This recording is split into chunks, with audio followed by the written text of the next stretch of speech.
நிதி ஆணையம் எத்தனை ஆண்டுகளுக்கு ஒரு முறை குடியரசுத் தலைவரால் அமைக்கப்படுது?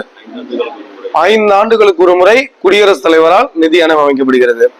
நிதி ஆணையத்தை பத்தி சொல்ற ஆர்டிகல் 280. அடுத்து மத்திய அரசிடம் இருந்து மாநில அரசு பெரும் மானியத்தை பத்தி சொல்ற ஆர்டிகல் 275.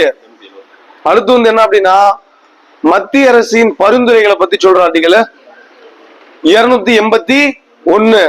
அடுத்து என்ன அப்படின்னா மத்திய அரசின் கடன்களை பத்தி சொல்ற ஆர்டிகல் 292.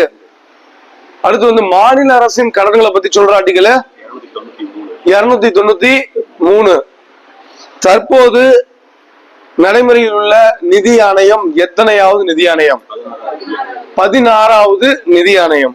16வது நிதி ஆணையத்துடைய தலைவர் யாரு? அரவிந்த் பனகாரியா.